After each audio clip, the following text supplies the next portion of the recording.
My name is Aliner. I am 24 years old, and I live in a small apartment in the city. I've been sending you $1,500 a month for rent, my grandfather said clearly. He put down his wine glass and looked at me across the Thanksgiving table with a kind smile. He thought he was just making conversation. He thought we shared a secret gratitude. But the room went dead silent. The only sound was the clock ticking on the wall. My fork hovered halfway to my mouth. I felt like the air had been sucked out of the dining room. I looked at him, completely confused. "Grandpa, what are you talking about?" I asked. My voice shook. "The money, Aliner," he said. "For 5 years, since you got sick, I send it to your mother every single month. It is for your rent and your medicine. I wanted to make sure you were safe." I looked at my mother. She was staring at her mashed potatoes, her face completely white. My father wouldn't look at me at all. He was sweating. My stomach twisted into a knot. For 5 years, I lived in a freezing basement apartment. I ate instant noodles for dinner. I walked 5 miles to work in the snow because I couldn't afford a car. I begged my parents for help when I was sick, and they told me they had nothing to give. They lied. They stole 5 years of my life while I suffered. And now, everyone was going to know. But before I tell you how everything flipped, like and subscribe, drop a comment. Where are you watching from? My name is Aliner. I am 24 years old. I stared at my mother. I waited for her to look at me. I wanted her to make eye contact. I wanted her to explain why I had spent the last 5 years deciding between heating my apartment or buying antibiotics. But she wouldn't look up. She kept moving the peas around on her plate with a silver fork. My father cleared his throat. It was a loud, wet sound in the quiet room. He put his napkin on the table and tried to smile at his father. It was a fake smile. It didn't reach his eyes. "Dad," my father said. His voice was too high. It sounded tight. "You know how Aliner is. We discussed this years ago. You remember, don't you?" My grandfather frowned. He did not look happy. He looked confused. "Discussed what, Robert? I told you to give the money to her, direct deposit, every month." "Well, yes," my father said quickly. He started talking faster. "But we decided it was better to manage it for her. You know, she has been very sick. She wasn't in a right state of mind to handle that kind of cash. She is young. She is irresponsible with money. We didn't want her to waste it on frivolous things." I felt my face get hot. I felt a burning sensation in my chest. Irresponsible. I thought about my bank account. I had $12 in it right now. I thought about the winter boots I was wearing. They were 3 years old. The sole on the left one was coming loose. I had glued it back together with superglue before coming to this dinner. I did that because I couldn't afford a cobbler. I certainly couldn't afford new boots. "Managed it?" my grandfather asked. He leaned forward. "So, you have the money. You are saving it for her," my mother finally spoke. She looked at my grandfather, not me. "Of course, Dad, it's in a trust, sort of. We use it to pay for things she needs. We just didn't want to overwhelm her. She gets confused so easily." She looked at me then. Her eyes were hard. It was a warning look. It was the same look she gave me when I was a child and I wanted to cry in public. It meant, "Shut up, don't say a word." "Aliner," my mother said to me. Her voice was sweet, but it felt fake. "You know we help you. Remember when we bought you those groceries last year? And when we helped with your phone bill that one time?" I remembered. I remembered it very clearly. I had called them crying because I had the flu and no food. My mother had sighed on the phone. She said I was a burden. She dropped off 2 bags of generic groceries, pasta, rice, some canned soup, and left them on my porch. She didn't even come inside to see if I was okay. That was the help she was talking about. That cost maybe $40. Grandpa said he sent $1,500 every month for 5 years. I did the math in my head. My hands started to shake under the table. That was $90,000. My grandfather looked at me. "Aliner," he said softly, "is this true? Do they manage your money? Do they pay your rent?" I opened my mouth to speak, but my throat felt dry. My heart was pounding against my ribs. I looked at the crystal chandelier above the table. I looked at the roasted turkey that was getting cold. I looked at the expensive wine in the glasses. They bought me groceries once," I said. My voice was small. "See," my father said loudly. He clapped his hands together once. "We take care of her, she just forgets. Her illness, you know. It affects her memory." My grandfather didn't blink. He kept his blue eyes on my father. He wasn't smiling anymore. The kindness was gone from his face. He looked like a businessman now. He looked like the man who built a company from nothing. Robert, my grandfather said, you are sweating. My father wiped his forehead with the napkin. It's just warm in here, Dad, the oven, you know. It isn't warm, my grandfather said. It is actually quite cool. And Eleanor is wearing a coat inside the house. Eleanor, why are you wearing your coat? I looked down. I hadn't taken my coat off because the sweater underneath had a hole in the elbow. I was ashamed of it. I'm cold, Grandpa, I said. She's always cold, my mother said quickly. Poor circulation, it's part of her condition. My grandfather turned his head slowly to look at my mother. $1,500 a month, he repeated. That pays for a very nice apartment with good heating. That pays for a car. That pays for good food. Why does my granddaughter look like she is starving, Martha? My mother dropped her fork. It clattered loudly against the china plate. She doesn't eat, my mother cried out. We try so hard, she just refuses to take care of herself. They were lying. They were lying about everything. And for the first time in my life, I realized they weren't just mean. They were thieves. The air in the dining room felt heavy. It felt like a storm was coming. The smell of the turkey and stuffing made me feel sick. I pushed my plate away a few inches. My parents were panicking. I could see it. My father poured himself more wine. His hand was shaking so much that a few drops of red wine spilled onto the white tablecloth. It looked like blood. We only did what was best, my mother said. She put her hand on her chest. She looked like she was about to cry. Dad, you have to understand, Eleanor has been difficult, very difficult since she left home. My grandfather cut her off. Left home? Yes, my father said. He jumped on the excuse. When she ran away, 5 years ago, she just packed a bag and left. She said she hated us. She said she never wanted to see us again. We were heartbroken, Dad. We were absolutely crushed. I stared at him. My mouth fell open slightly. We didn't tell you the details because we didn't want to worry you, my mother added. She reached out and touched my grandfather's arm.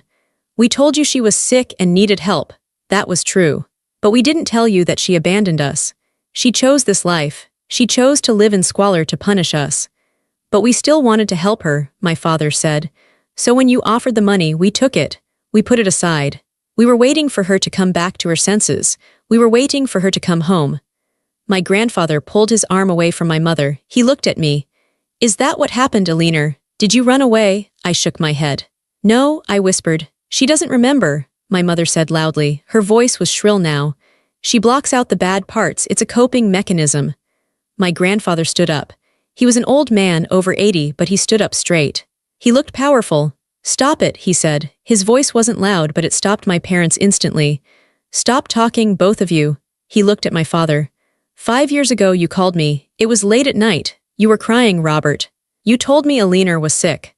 You told me she had a medical condition and she couldn't work. You said she was living on the street. You said you had no money to help her because of the business. You begged me. You said, Dad, please save my little girl. My father turned pale. He looked like a ghost. I sent the check the next morning, my grandfather said, and I set up the monthly transfer. I told you specifically, make sure she is safe. Make sure she is warm. And now you tell me she ran away. She did, my father insisted. Enough. My grandfather slammed his hand on the table. The silverware jumped. Something is wrong here. I can smell it. I look at this house. I see the new kitchen. I see the new floors. He pointed out the window to the driveway. I see a brand new SUV out there, a luxury car. You told me the business was struggling, Robert. You told me you were barely scraping by. We are, my mother said. That car is. It's a lease. It's for the company. And Eleanor looks like a beggar, my grandfather said. He said the word brutally. Beggar. It hurt to hear it, but it was true. I looked poor because I was poor. She is wearing shoes with glue on them. I saw it when she walked in. Do you think I am blind? My parents didn't answer. They just looked at each other. They were trying to come up with a new lie. They were trying to coordinate their story without speaking. I asked for updates, my grandfather said. Every month when I sent the money, I asked, how is Eleanor? And you sent me emails.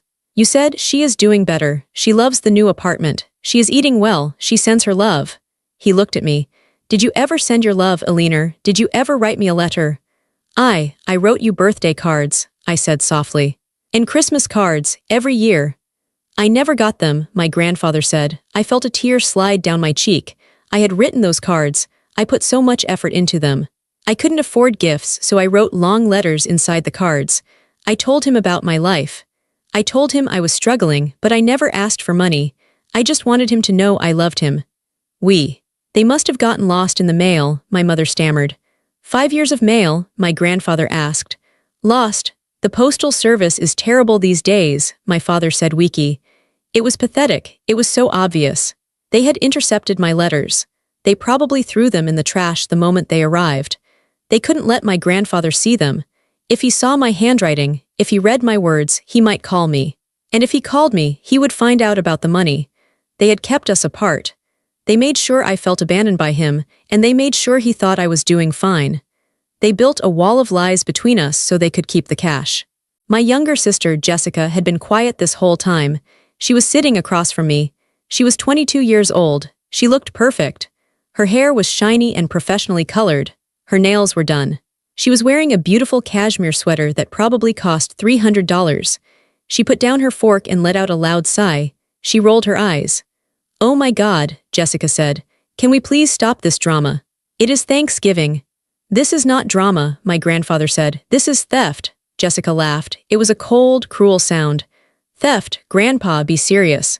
Mom and Dad didn't steal anything. They used the money to keep this family afloat. Do you have any idea how expensive everything is?" She looked at me with pure disgust. "And honestly, Alina, you should be grateful. If they gave you that money, what would you have done with it? You would have wasted it." "I would have paid rent," I said. "I would have bought food." "Please," Jessica scoffed. "You're a mess. You always have been. You're sick, you're emotional, you can't hold down a real job. Mom and Dad handle everything for us. They deserve that money more than you do. Look at you." She gestured at me with her hand. On her wrist, a gold bracelet glittered. It was thick and heavy. I looked at the bracelet. I recognized the brand. It was the kind of jewelry my mother liked to buy. "That's a nice bracelet," I said quietly. Jessica covered it with her other hand quickly, then stopped. She glared at me. "So what? It was a birthday gift." "From Mom and Dad?" I asked. "Yes," she snapped. "Because I'm a good daughter. I didn't run away. I stayed here. I went to college. I made them proud." "You went to college," my grandfather repeated. "Robert, you told me Jessica got a full scholarship. You bragged about it for months." My father looked at his plate. She got a partial scholarship. We had to cover the rest." "With what money?" my grandfather asked. Jessica answered for him. She didn't seem to care anymore. She was angry. "With the family money. Who cares where it came from? It's all the same pot, isn't it? Why does Alina get special treatment just because she has some sob story? I needed tuition. I needed a car to get to classes. I needed clothes for internships. That's an investment." She looked at me. "You're just a black hole, Alina. You suck up energy and resources. You should be happy Mom and Dad didn't just kick you to the curb completely." I felt a crack inside my heart. I used to love Jessica. When we were little, I braided her hair. I read her stories. I protected her from bullies. I realized now that she knew the whole time. "You knew," I said. I looked her right in the eyes. "You knew Grandpa was sending money for me." "Everyone knew," Jessica spat out. "Except you, because you're stupid." "Jessica," my mother hissed, "be quiet." "No," Jessica stood up. "I'm tired of tiptoeing around her." "Yes, Alina. We knew. We got new furniture. We went to Hawaii last year. Remember?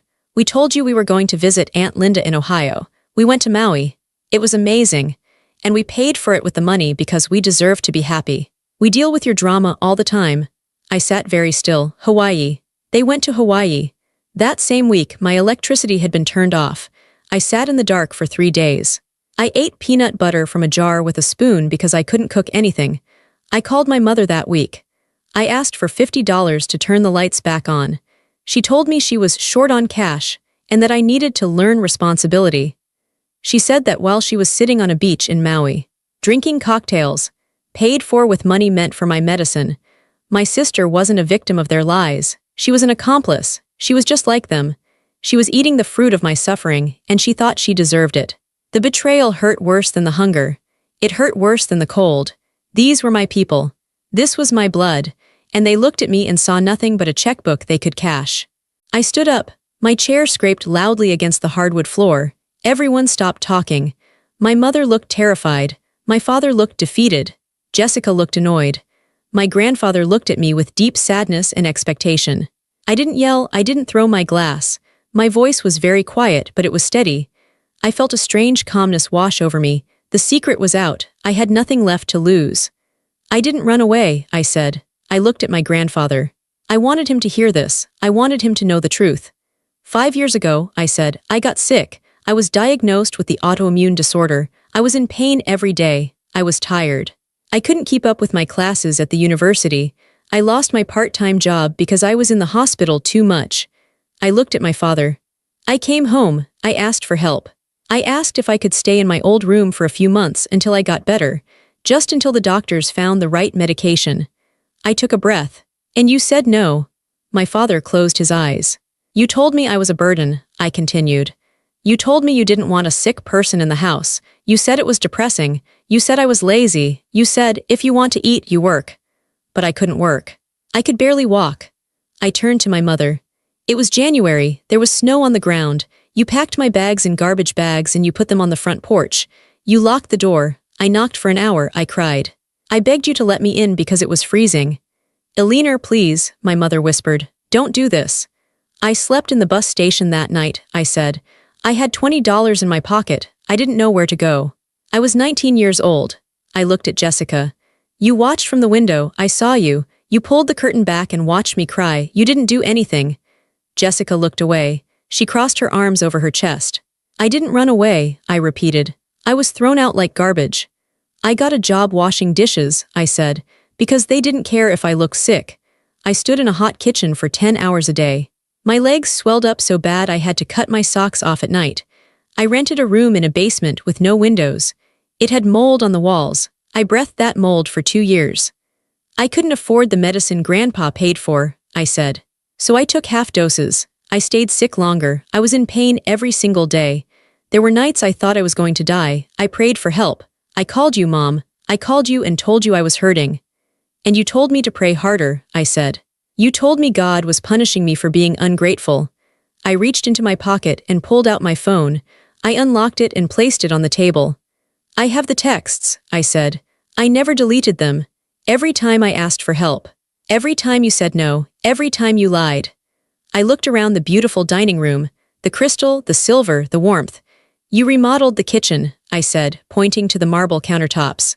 That marble cost more than my rent for a year. You bought a new car. You went to Hawaii. You bought Jessica bracelets. You lived like kings, I said, and you did it by standing on my neck. I felt tears in my eyes, but I didn't let them fall. I was done crying for them. You didn't just steal money, I said.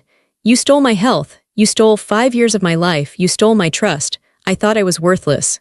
I thought I deserved to suffer because my own family didn't love me enough to help me. I thought I was broken. I looked at my grandfather. But I wasn't broken. I was just being robbed. The room was silent. Absolutely silent. My mother was sobbing into her hands now. It was a loud, ugly sound, but it didn't move me. I felt nothing for her tears. She was crying because she was caught, not because she was sorry. My grandfather looked at me. He had tears in his eyes too. He walked around the table. He moved slowly. He came to where I was standing. He didn't say a word. He just pulled me into his arms. He hugged me tight. He smelled like tobacco and peppermint, just like I remembered. He felt safe. I am so sorry, Eleanor, he whispered into my hair. I am so sorry. Then he let go of me and turned to face my parents. His face was like stone. Get the bank records, he said. Now. The room was silent. My grandfather's command to get the bank records hung in the air like smoke. My father was frozen in his chair. He looked pale. He looked like a man who was watching a car crash in slow motion. My mother was wiping her eyes with a napkin, but she wasn't looking at me. She was looking at the floor. I stood up slowly. My legs felt steady. For years, my legs had been weak from sickness and exhaustion, but tonight they felt strong. I looked around the dining room. I really looked at it. For the last 5 years, I had come to this house for holidays, and I had believed their lies. I had believed them when they said they were struggling. I had believed them when they said the business was bad. I had felt guilty for eating their food because I thought they couldn't afford it. But now, the scales fell from my eyes. I saw the truth. The truth was in the furniture. The truth was in the appliances. The truth was in the driveway. I walked over to the kitchen island. It was huge. It was covered in a slab of white marble with gray veins running through it. I ran my hand over the stone. It was cold and smooth. This is Carrara marble, I said. My voice was calm. It didn't sound like my own voice. I remember when you put this in. It was 2 years ago. I came over to do laundry because I didn't have quarters for the laundromat. You told me to be careful not to scratch it. You said it cost a fortune. My mother looked up, her eyes were red. Eleanor, don't, she whispered. It was an investment for the house value. An investment, I repeated. 2 years ago, I had an infection in my tooth. It hurt so bad I couldn't sleep. I cried for 3 nights. I called you, Mom. I asked for $200 to go to the dentist. You told me you didn't have it. You told me to gargle with salt water and tough it out. I tapped my fingers on the cold marble. I lost that tooth. I had to let it rot and fall out because I couldn't pay to fix it. And while I was spitting blood into a sink in a basement, you were picking out this stone. This stone cost $5,000. My tooth cost $200. My father shifted in his chair. We needed to update the kitchen. It was falling apart. The old kitchen was fine, I said. My teeth were falling apart. I walked over to the refrigerator. It was a massive stainless steel beast. It had a touch screen on the door that let you see the weather and your calendar. It made Kraft ice balls. This fridge, I said. $3,000. You bought it last summer. I remember. You showed it to me. You were so proud of the ice maker. I turned to look at them. Last summer, my electricity was cut off. It was July. It was 90 degrees inside my apartment. The food in my tiny, rusty fridge spoiled. I lost milk, eggs, and cheese. I had nothing to eat for 3 days except dry cereal. I drank warm water from the tap. I sat in the dark and sweated and felt dizzy from hunger. I called you, I said to my father. I asked for $50 to turn the lights back on. You said, we are tight this month, Eleanor. The business is slow. You said that while you were drinking ice water from a $3,000 machine. My father closed his eyes. He couldn't look at me. I believed you, I said. I sat in the dark and I thought, my poor parents. They are struggling too. I shouldn't burden them. I felt sorry for you. I felt selfish for asking. I walked to the window that looked out over the driveway. The outdoor lights were on. They illuminated the black SUV parked there. It was shiny and sleek. It looked like a shark. The car, I said, a brand new SUV, leather seats, heated steering wheel, sunroof, navigation system. You got it 6 months ago. I looked at my grandfather. Grandpa, do you know how I got here today? My grandfather shook his head slowly. He looked sick. No, Eleanor, how? I took the bus, I said. 2 transfers. It took me an hour and a half. And then I walked the last mile from the bus stop in the cold. My boots have holes in them. My socks are wet right now. I pointed at the car. That car costs $60,000. The monthly payment is probably $800. That is more than my rent. You drive that car to the grocery store. You drive it to the mall. And you watch me walk. I looked at my mother. Last winter, there was a snowstorm. I was walking to the pharmacy to pick up my medicine. The wind was blowing so hard it hurt my face. The snow was deep. I was trudging through it, freezing, shivering. I saw a car coming. It was that SUV. I saw you driving, Mom. You were wearing your fur coat. You had the heat on. I waved. I waved my arms because I wanted a ride. I just wanted to get out of the snow for 5 minutes. My mother started to sob. I didn't see you. I swear, you looked right at me, I said. We made eye contact. And you looked away. You turned up the radio and you kept driving.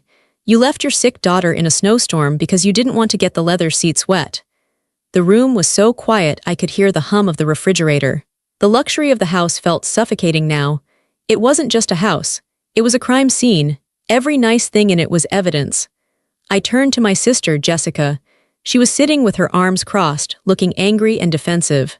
She was wearing diamond stud earrings. And you, I said, the trips, the clothes. I have a job, Jessica snapped. I work at the campus bookstore. You work 10 hours a week, I said. That pays for your coffee. It doesn't pay for Maui. I looked at my parents. Maui, you went for 10 days last year. You told me you were going to visit Aunt Linda in Ohio because she was sick. You lied. You said we have to go help family. But you didn't go to Ohio. You went to Hawaii. How did you know? My mother whispered. Jessica posted the pictures, I said. She blocked me on Instagram, but she didn't block my friend Sarah. Sarah showed me. I saw you. I saw you on the beach. I saw the cocktails. I saw the luau. I was sitting in the hospital waiting room that week, I said. I had a flare-up. My joints were swollen to the size of softballs. I was in so much pain I couldn't breathe. I was waiting for a doctor to see me at the free clinic because I couldn't afford a specialist. I waited for 6 hours on a hard plastic chair. And while I was waiting, I looked at a picture of you getting a massage at a resort. I cried in that waiting room, I said. Not because of the pain, but because I thought you didn't love me. I thought, my parents are so stressed, they need a vacation. I justified it for you. I defended you to myself. I told myself you deserved a break. I laughed. It was a dry, hollow sound. You didn't need a break. You were living like kings. You were spending my rent money on pineapples and rum. I walked back to the table. I picked up a crystal wine glass. It was heavy and expensive. Everything in this room, I said. The curtains, the rug, the china, the silver, it all belongs to me. You bought it with checks that had my name on the memo line. I set the glass down. You told Grandpa you were managing my money. You weren't managing it. You were eating it. You were wearing it. You were driving it. My grandfather stood up. His face was gray. He looked at the room with disgust. He looked at the marble island, the fridge, the view of the car. He saw what I saw now. He saw that his son and daughter-in-law were not just bad with money.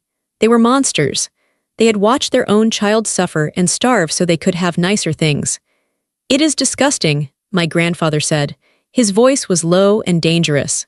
This house smells like greed. My grandfather reached into his pocket and pulled out his phone. His hands were shaking, not from age but from rage. He placed the phone on the table. I am calling the bank, he said. And I am calling my lawyer. Dad, no, my father pleaded. He stood up halfway, then sat back down. It's Thanksgiving night. The banks are closed. Can't we talk about this in the morning? We can explain. There is nothing to explain, my grandfather said. And my private banker, David, will answer my call no matter what time it is. That is what happens when you have integrity, Robert. People respect you. He dialed the number. He put it on speaker. The ringing sound filled the room. Ring, ring, ring. Everyone held their breath. My mother was chewing on her fingernail. My sister was staring at the table. My father was wiping sweat from his upper lip. Hello, sir? A man's voice came through the speaker. This is David. Is everything all right? Hello, David, my grandfather said. His voice was steady. I apologize for calling you on the holiday, but this is an emergency. A family emergency regarding finances. Of course, sir. I am at home, but I can log into the secure system. Give me one moment. We waited. The silence was agonizing. I could hear the tapping of a keyboard on the other end of the line. I need you to pull up the records for the monthly transfers I have been sending to Robert's account, my grandfather said. The ones labeled Eleanor Support. 5 years of transfers. I have them right here, David said. I need to know the destination of those funds, my grandfather said. Robert claims he put them in a trust for Eleanor. He claims he managed them for her benefit. I need to know if that money ever left his account to go to Eleanor, or a landlord, or a medical facility. Checking now, David said. I am tracing the flow of funds. My father closed his eyes. He knew what was coming. Sir, David said. His voice sounded different now, professional but cold. I am looking at the activity. The transfers from you enter the account on the 1st of every month. $1,500. Within usually 2 or 3 days, the funds are dispersed. Dispersed where? My grandfather asked. They are not transferred to another account, David said. They are spent. Directly from the checking account. Spent on what? I see payments to American Express, David read. I see payments to the BMW dealership. I see a large payment to a contractor called Luxury Home Renovations. I see payments to Island Getaway Travel Agency. I see grocery stores like Whole Foods. Liquor stores, department stores. My grandfather looked at my parents. Do you see any transfers to Eleanor? Any payments for rent in the city? Any medical bills? No, sir, David said. There is zero activity connected to Eleanor. The money is absorbed into the general household spending of Robert and Martha. It appears they treat it as income. Thank you, David, my grandfather said. Please export those statements to a PDF and email them to me immediately. And David, yes, sir. Freeze the transfers, cancel the standing order, do not send another penny to that account. Understood, it is done. My grandfather hung up the phone. The screen went dark. The evidence was irrefutable. It wasn't just a suspicion anymore, it was a documented fact. $90,000, my grandfather said. He said the number slowly. He looked at my mother. You spent $90,000 of my money meant to keep your daughter alive on yourself. My mother burst into tears. Real, ugly tears this time. We didn't mean to, it started small, we borrowed the first month because we were short on the mortgage, and we meant to pay it back. But then we got used to it. It was just money sitting there, and Alina was doing fine. I was not doing fine, I shouted. I was dying, my mother flinched. I was sick, I yelled. I was hungry, I was cold. How can you say I was doing fine? You knew I wasn't, I told you, I begged you for help. We thought you were exaggerating, my mother screamed back. You were always so dramatic, we thought you just wanted attention. So you bought a car? I asked. You thought I was dramatic, so you went to Hawaii. We deserved a life too, my mother said. She was hysterical now. We raised you, we fed you for 18 years, why shouldn't we have some comfort? Not with my money, I said. Not with the money that was supposed to save me. My grandfather picked up the printed menu my mother had made for the dinner. He flipped it over to the blank side. He took a gold pen from his pocket. Write, he said to me. Write what? I asked. Write down your debts, he said. Write down everything you owe, the things you couldn't pay because they stole from you. I took the pen. My hand shook as I wrote. Credit card debt, groceries/pharmacy. $4,500 student loans, tuition. $8,000 unpaid medical bills. $2,200 dental work needed. $3,000 I did the math. About $18,000, I said. My grandfather took the paper, he looked at it, then he looked at my father. Your daughter is in debt for $18,000, he said. She has holes in her shoes. She has missing teeth. And you have a $60,000 car in the driveway. He folded the paper and put it in his pocket. I have the email from David, my grandfather said. I have the proof. This is fraud. This is embezzlement. And I am not going to let it slide. My father looked up. He looked terrified. Dad, what do you mean? You wouldn't do anything legal, would you? We're family. You stopped being family when you decided to eat your daughter's future, my grandfather said. You are criminals, and I am going to treat you like criminals. The room felt cold. The warmth of the oven was gone. The smell of the turkey made me nauseous. I looked at my parents and I saw strangers. I saw people who had looked me in the eye for 5 years and lied. They had hugged me at Christmas and lied. They had watched me lose weight and lied. They were not my parents. They were parasites. And now the light was shining on them, and they had nowhere to hide. My father put his head in his hands. He let out a long, ragged breath. The fight had left him. He knew there was no way to spin this. The bank records were in my grandfather's inbox. The lies were dead. I'm sorry, my father whispered. It was a small sound. It was pathetic. I'm sorry, he said again, louder. Alina, I am so sorry. We lost our way. We got greedy. It was so easy. The money just came in every month. It felt like a paycheck. We didn't think about it. You didn't think about me, I said. You didn't think about me when I was sleeping in a coat because I couldn't afford heat. I know, he said. He was crying now. I know, I am a weak man. I am a terrible father. My mother was not apologizing. She was panicking. She was pacing back and forth in front of the window. What are we going to do? She cried. Dad, please, you can't sue us. It will ruin us. The scandal. Our friends will know. The club will know. My grandfather laughed. It was a harsh, barking sound. The club, you are worried about the country club. Martha, you are going to lose this house. You are going to lose that car. You are going to be lucky if you don't go to jail. Jail? My mother stopped pacing. Her face went white. You wouldn't put your own son in jail. I would put a thief in jail, my grandfather said. And that is what you are. Jessica stood up. She looked from my parents to my grandfather. She realized the gravity of the situation. Her comfortable life was dissolving. Grandpa, wait, she said. Her voice was high and scared. What about me? I have tuition due in January. I have my sorority dues. I have my car insurance. My grandfather turned to her. You are an adult, Jessica. You are 22. But I'm in school, she said. Mom and Dad pay for everything. Not anymore, my grandfather said. Mom and Dad are broke. Mom and Dad are going to be paying Alina back for the next 10 years. But that's not fair, Jessica screamed. She stamped her foot like a child. Why do I have to suffer because of this? I didn't steal the money. You ate the food, I said. You went on the trips. You wore the clothes. You benefited from the theft, Jessica. You knew I was struggling. You mocked me for it. You called me a loser. You called me a mess. And all the while you were living on my money. I didn't know, she lied. You knew, I said. You said earlier that everyone knew. You said I was stupid for not knowing. Jessica shut her mouth. She glared at me with pure hatred. She didn't care about justice. She only cared that her free ride was over. You are on your own, Jessica, my grandfather said. I suggest you get a job or a student loan, like Alina did. My grandfather walked to the coat rack in the hallway. He put on his heavy wool coat. He picked up his hat. Then he picked up my coat, the thin, cheap coat with the frayed cuffs. He held it out to me. "Put this on, Aliner," he said gently. "We are leaving." I walked over to him. I slipped my arms into the coat. It wasn't warm enough for the November night, but I felt warm inside. I felt a fire burning in my chest. It was the fire of vindication. "Dad, please," my father stood up. He reached out a hand. "Don't leave like this. Let's sit down. Let's make a plan. I can pay it back. I can take out a second mortgage." "You can't take out a mortgage on a house you bought with stolen funds," my grandfather said.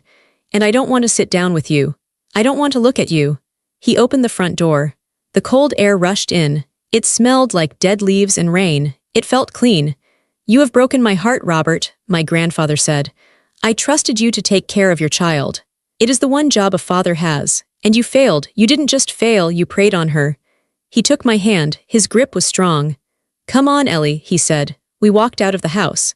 I heard my mother wailing in the hallway. I heard Jessica screaming at my father. I heard the sounds of their world collapsing. But I didn't look back. I walked down the brick path. I walked past the $60,000 SUV. I walked past the manicured lawn. I got into my grandfather's old sedan. It smelled like peppermint and old leather. It was a humble car, but it was honest. My grandfather started the engine. He didn't say anything for a long time. He just drove. We drove away from the big house, away from the lies, away from the pain. Finally, he reached over and patted my hand. "I am going to fix this, Aliner," he said.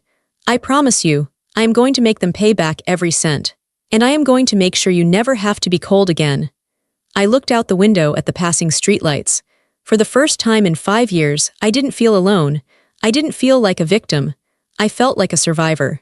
And I knew that my life was about to change forever. The next few weeks were a blur of meetings, paperwork, and legal discussions. My grandfather didn't waste any time. He hired a forensic accountant and a ruthless lawyer. He was a man on a mission. We met in a high-rise office building downtown. The table in the conference room was made of dark mahogany. It was covered in stacks of paper.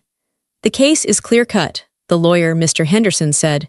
He adjusted his glasses. "We have the transfer records. We have the bank statements from your parents showing the commingling of funds. We have proof that not a single payment was made for your benefit."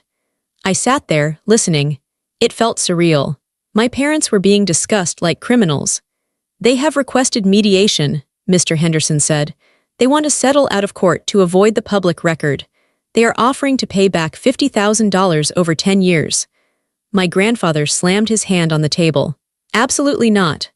"Dad, please," my father said. He was sitting on the other side of the table with a cheap lawyer he had hired. He looked terrible. He had lost 20 pounds. His suit looked too big for him. "We don't have the full amount. If you sue us for everything, we will go bankrupt."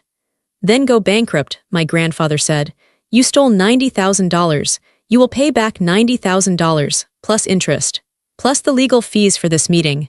"But we'll lose the house," my mother sobbed. She looked old. Her hair wasn't dyed anymore, the gray roots were showing. She looked like the tired, broken woman she really was. "You should have thought of that before you bought the marble countertops," I said. My voice was quiet, but it cut through the room. My mother looked at me. "Aliner, have mercy," she said. "We are your parents." "You didn't have mercy on me," I said.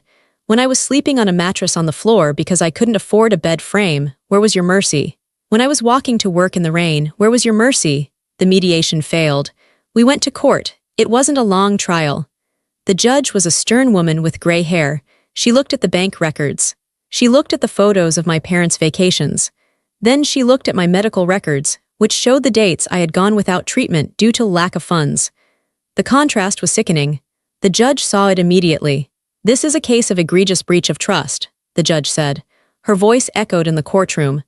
"Mr. and Mrs. Thompson, you had a fiduciary duty to your daughter. You accepted money specifically for her care.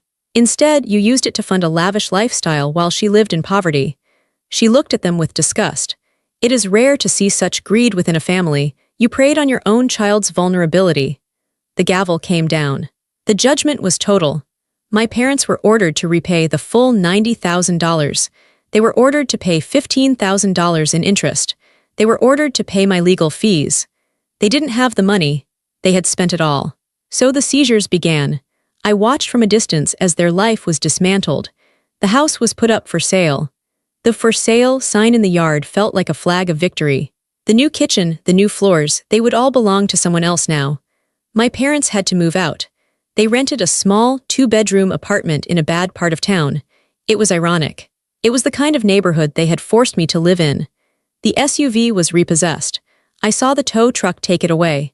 My mother stood in the driveway, crying, watching her status symbol disappear. She had to buy a used car, a 10-year-old sedan with rust on the bumper. Jessica had to drop out of college. She couldn't get a loan because her parents' credit was ruined, and she had no credit of her own. She had to move into the small apartment with my parents. She got a job waitressing at a diner. She sent me a text message calling me a selfish witch. I didn't reply. I just blocked her number. She still blamed me. She didn't understand that she was paying the price for her own entitlement. My father tried to call me once. He left a voicemail. He was crying. "Eleanor, we have nothing," he said. "Please, can you ask Grandpa to stop? We are ruined." I listened to the message. I felt a twinge of sadness, but it passed quickly. They weren't ruined because of me. They were ruined because of their own actions. They had built a castle on sand, and the tide had finally come in. I deleted the voicemail. I didn't call back. I didn't owe them anything. Justice was harsh, but it was fair. They had stolen 5 years of my life. Now they were going to spend the next 10 years paying for it. I am sitting in my new apartment. It is a sunny Saturday morning. The apartment is beautiful. It isn't a mansion, but to me, it feels like a palace. It is on the 3rd floor of a clean building with a security guard. It has big windows that let in the light. I have a real bed now. A queen-sized bed with a memory foam mattress and soft, white sheets. Every night when I lie down, I stretch out my legs and I feel grateful. I sleep through the night. I don't wake up shivering. I walk into my kitchen. It is small, but it is mine. I open the refrigerator. It is full. There are cartons of milk, fresh eggs, spinach, strawberries, chicken, and cheese. I never have to worry about being hungry. I never have to ration my food. I make myself a cup of coffee. I use the fancy machine my grandfather bought me as a housewarming gift. I sit by the window and watch the city below. I am healthy now. That is the biggest change. With the money from the settlement, I went to the best specialists in the city. I got the right diagnosis. I got on the right medication. It wasn't cheap, but I could afford it. Within 3 months, the pain in my joints stopped. The fatigue lifted. I gained weight. My hair started to grow back thick and shiny. I look in the mirror and I recognize myself again. I don't look like a scared, starving victim. I look like a young woman with a future. I went back to school. I am finishing my degree in graphic design. I love it. I am top of my class. I have an internship lined up for the summer. I have friends who don't know about my past, who just know me as Eleanor, the talented designer. My grandfather comes over every Sunday for dinner. It is our tradition. I cook for him. I make roast chicken or lasagna or beef stew. We sit at my small dining table and we talk. We talk about books. We talk about politics. We talk about my classes. We never talk about my parents. We decided to leave them in the past. They are like a bad dream that we both woke up from. We know they are out there, living in their small apartment, working jobs they hate, paying off their debt. But they are not part of our lives. Sometimes I wonder if they miss me. Do they miss their daughter, or do they just miss the money? I think I know the answer, and that is why I never went back. I have learned a lot in the last year. I learned that family isn't about blood. It is about who shows up for you when you are cold. It is about who feeds you when you are hungry. My parents failed that test. My grandfather passed it. I learned that I am stronger than I thought. I survived 5 years of hell. I walked through the fire and I came out the other side. I am not broken. I am forged. I sip my coffee and look at the blue sky. I feel a sense of deep, quiet power. I have my dignity. I have my freedom. I have a life that is truly mine, paid for with my own resilience and the justice I fought for. The nightmare is over. The sun is shining. And for the first time in my life, I am truly happy.